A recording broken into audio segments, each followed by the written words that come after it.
welcome to the Biddeford Parsonage Museum, historical residence of Lucy Maud Montgomery during 1894-95.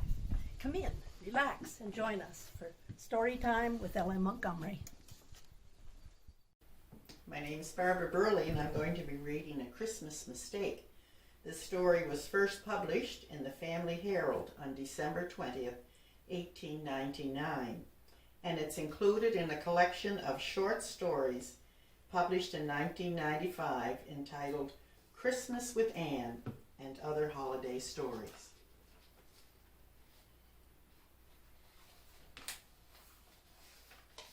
"Tomorrow is Christmas," announced Teddy Grant exultantly as he sat on the floor, struggling manfully with a refractory bootlace that was knotted and tagless and stubbornly refused to go into the eyelets of Teddy's patched boots.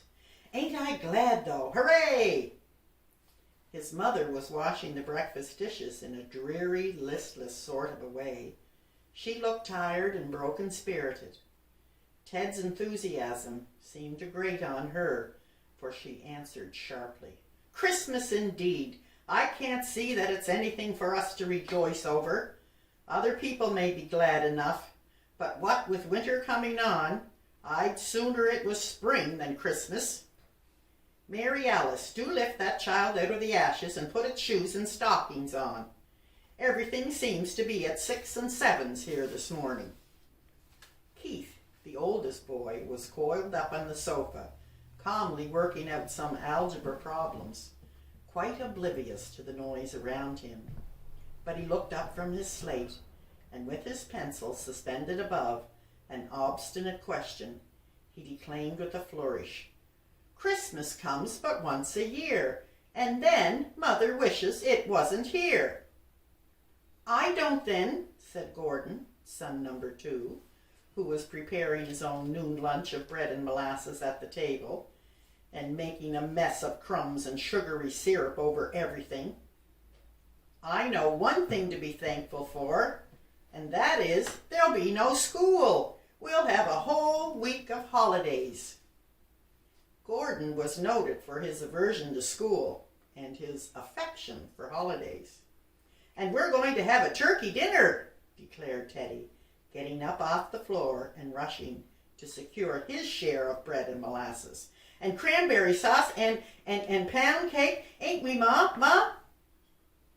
"No, you are not," said Mrs. Grant desperately, dropping the dishcloth and snatching the baby on her knee to wipe the crust of cinders and molasses from the chubby pink and white face. "You may as well know it now, children. I've kept it from you so far in hopes that something would turn up, but nothing has. We can't have any Christmas dinner tomorrow. We can't afford it. I've pinched and saved every way I could for the last month, hoping that I'd be able to get a turkey for you anyhow. But you'll have to do without it. There's that doctor bill to pay, and a dozen other bills coming in, and people say they can't wait.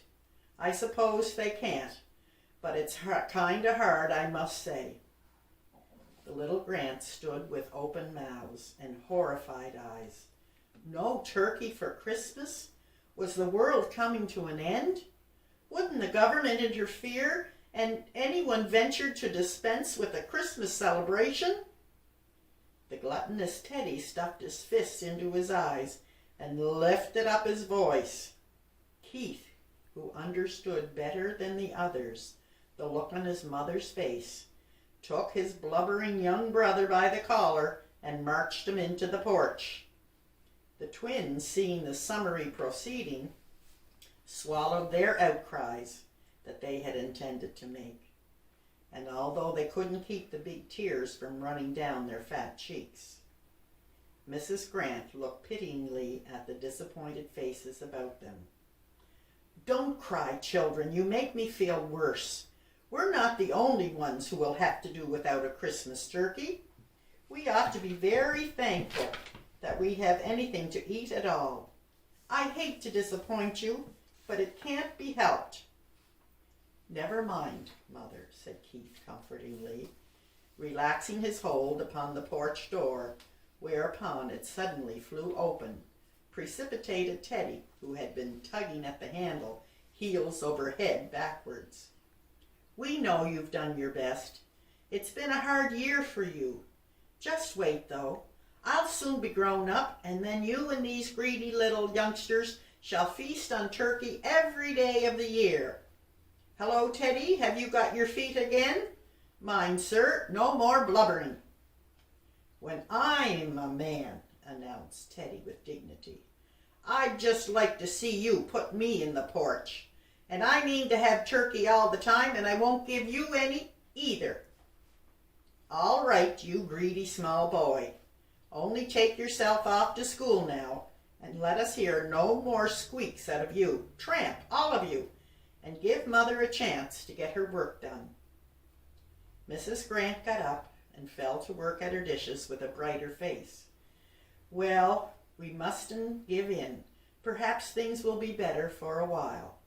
I'll make a famous bread pudding, and you can boil some molasses toffee and ask those little Smithsons next door to help you pull it. They won't whine for turkey, I'll be bound. I don't suppose they ever tasted such a thing in all their lives. If I could afford it, I'd have had them all in to dinner with us. That sermon Mr. Evans preached last Sunday kind of stirred me up. He said we ought always to try and share the Christmas joy with some poor souls who had never learned the meaning of the word. I can't do as much as I'd like to. It was different when your father was alive." The noisy group grew silent, as they always did when their father was spoken of. He had died the year before, and since his death the little family had had a hard time. Keith, to hide his feelings, began to hector the rest. "Mary Alice, do hurry up. Here, you twin nuisance, get off to school. If you don't, you'll be late, and then the master will give you a whipping." "He won't," answered the irrepressible Teddy. "He never whips us, he doesn't. He stands us on the floor sometimes, though," he added, remembering the many times his own chubby legs had been seen to better advantage on the school platform. "That man," said Mrs. Grant, alluding to the teacher, "makes me nervous. He's the most absent, distracted creature I have ever seen in my life. It's a wonder to me he doesn't walk straight into the river some day. You'll meet him meandering along the street, gazing into vacancy, and he'll never see you nor hear a word you say half the time.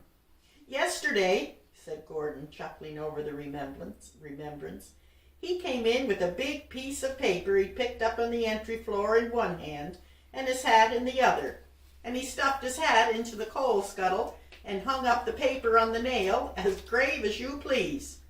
Never knew the difference till Ned Scullum went and told him.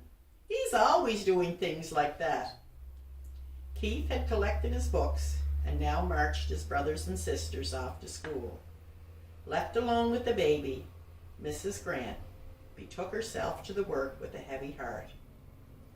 But a second interruption broke the progress of her dishwashing. "I declare," she said with a surprised glance through the window, "if there isn't that absent-minded schoolteacher coming through the yard. What can he want? Dear me, I do hope Teddy hasn't been cutting capers in school again." For the teacher's last call had been in October, and had been occasioned by the fact that the irrepressible Teddy would persist in going to school with his pockets filled with live crickets, and in driving them harnessed to strings up and down the aisle when the teacher's back was turned. All mild methods of punishment having failed, the teacher called to talk it over with Mrs. Grant, with the happy result that Teddy's behavior had improved, well, in the matter of the crickets at least. But it was about time for another outbreak. Teddy had been unnaturally good for too long a time. Poor Mrs. Grant feared that it was the calm before the storm, and it was with a nervous haste that she went to the door and greeted the young teacher. He was a slight, pale, boyish-looking fellow, with an abstracted, musing look in his large dark eyes. Mrs. Grant noticed the amusement that he wore a straw hat in spite of the season. His eyes were directed to her face with his usual unseeing gaze. "Just as though he was looking through me at something 1,000 miles away," said Mrs. Grant afterwards. "I believe he was, too. His body was right there on the step before me, but where his soul was is more than I or you or anybody could tell." "Good morning," he said absently. "I have just called on my way to school with a message from Mrs. Miller. She wants you all to come and have Christmas dinner with her tomorrow." "For land's sakes," said Mrs. Grant blankly.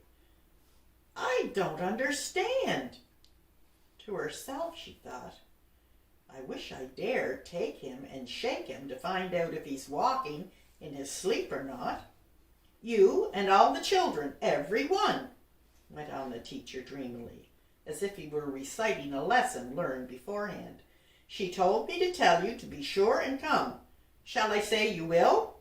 "Oh, yes, that I suppose, I don't know," said Mrs. Grant incoherently.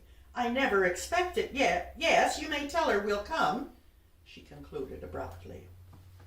"Thank you," said the abstracted messenger, gravely lifting his hat and looking squarely through Mrs. Grant into unknown regions. When he had gone, Mrs. Grant went in and sat down, laughing in a sort of hysterical way. "I wonder if it is all right. Could Cornelia really have told him? She must, I suppose. But it's enough to take one's breath." Mrs. Grant and Cornelia Miller were cousins, and they had once been the closest of friends. But that was years ago, before some spiteful reports and ill-natured gossip had come between them, making only a little rift at first that soon widened into a chasm of coldness and alienation. Therefore, this invitation surprised Mrs. Grant greatly. Miss Cornelia was a maiden lady of certain years, with a comfortable bank account and a handsome old-fashioned house on the hill behind the village. She always boarded the school teachers and looked after them maternally. She was an active church worker and tower of strength to struggling ministers and their families. If Cornelia has seen fit at last to hold out the hand of reconciliation, I'm glad enough to take it. Dear knows I've wanted to make up often enough, but I didn't think she ever would. We've both of us got too much pride and stubbornness. It's the Turner blood in us that does it. The Turners were all so set. But I mean to do my part now that she has done hers." And Mrs. Grant made a final attack in the dishes with a beaming face. When the little Grants came home and heard the news, Teddy stood on his head to express his delight. The twins kissed each other, and Mary, Alice, and Gordon danced around the kitchen. Keith thought himself too big to betray any joy over a Christmas dinner, but he whistled while doing the chores until the bare welkin in the yard rang, and Teddy, in spite of unheard and misdemeanors, was not collared off onto the porch once. When the young teacher got home from school that evening, he found the yellow house full of all sorts of delectable odors. Miss Cornelia herself was concocting mince pies after the famous family recipe, while her ancient and faithful handmaiden Hannah was straining into mounds the cranberry jelly. The open pantry door revealed a tempting array of Christmas delicacies. "Did you call and invite the Smithsons up to dinner as I told you?" asked Miss Cornelia anxiously. "Yes," said the dreamy response as he glided through the kitchen and vanished into the hall.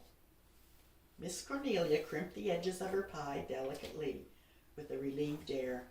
"I made certain he'd forget it," she said. "You just have to watch him as if he were a mere child. Didn't I catch him yesterday starting off to school in his carpet slippers? And in spite of me, he got away today in that ridiculous summer hat. You'd better set that jelly in the out pantry to cool, Hannah. It looks good. We'll give those little Smithsons a feast for once in their lives, if they never get another." At this juncture, the hall door flew open. Mr. Palmer appeared in the threshold. He seemed considerably agitated, and for once his eyes had lost their look of space searching. "Mrs. Miller, I'm afraid I did make a mistake this morning. It has just dawned on me. I am almost sure that I called at Mrs. Grant's and invited her and her family instead of the Smithsons, and she said they'd come." Cornelia's face was a study. "Mr. Palmer," she said, flourishing her crimping fork tragically, "do you mean to say you went and invited Linda Grant here tomorrow? Linda Grant, of all women in this world?" "I did," said the teacher with wretchedness. "It was very careless of me. I'm very sorry. What can I do? I'll go down and tell them I made a mistake if you like." "You can't do that," groaned Miss Cordelia, sitting down and wrinkling up her forehead in dire perplexity. "It would never do in the world. For pity's sake, let me think for a minute." Miss Cornelia did think, to good purpose evidently, for her forehead smoothed out as her meditations proceeded, and her face brightened. Then she got up briskly. "Well, you've done it, and no mistake. I don't know that I'm sorry either. Anyway, we'll leave it as it is. But you must go straight down now and invite the Smithsons too. And for pity's sakes, don't make any more mistakes." When he had gone, Miss Cornelia opened her heart to Hannah. "I never could have done it myself, never. The Turner's too strong in me. But I'm glad it's done. I've been wanting for years to make up with Linda, and now the chance has come, thanks to that blessed blundering boy. I mean to make the most of it. Mind, Hannah, you never whisper a word about it being a mistake. Linda must never know. Poor Linda. She's had a hard time. Hannah, we must make some more pies, and I must go straight down to the store and get some more Santa Claus stuff. I've only got enough to go around the Smithsons." When Mrs. Grant and her family arrived at the Yellow House the next morning, Miss Cordelia herself ran out bareheaded to meet them. The two women shook hands a little stiffly, then a reel of long repressed affection trickled out from some secret spring in Miss Cordelia's heart. She kissed her new-found old friend tenderly, and Linda returned the kiss warmly, and both felt that the old-time friendships were theirs again. The little Smithsons all came, and they and the little Grants sat down on the long, bright dining room to a dinner that made history in their small lives, and was eaten over again in happy dreams for months. How those children did eat! How beaming Miss Cornelia and grim-faced, soft-hearted Hannah, and even the absent-minded teacher himself enjoyed watching them. After dinner, Miss Cordelia distributed among the delighted little souls the presents she had bought for them, and then turned them loose in the big shining kitchen to have a taffy pull, and they had it to their heart's content. And as for the shocking taffy-fied state into which they got their own rosy faces and that once immaculate domain, well, as Miss Cordelia and Hannah never said one word about it, neither will I. The four women enjoyed the afternoon in their own way, and the school teacher buried himself in algebra to his great satisfaction. And when her guests went home in the starlit December dusk, Miss Cornelia walked part of the way with them, and had a long, confidential talk with Mrs. Grant. When she returned, it was to find Hannah groaning in and over the kitchen, the the school teacher dreamily trying to clean some molasses off his boots with a kitchen hairbrush. Long-suffering Miss Cornelia rescued her property and dispatched Mr. Palmer into the woodshed to find the shoe brush. Then she sat down and laughed.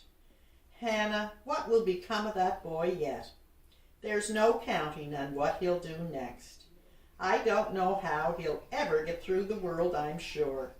But I'll look after him while he's here at least. I owe him a huge debt of gratitude for this Christmas blunder. What an awful mess this place is in. But Hannah, did you ever in the world see anything so delightful as that little Tommy Smithson stuffing himself with plum cake, not to mention Teddy Grant? It did me good just to see them. A Christmas Mistake.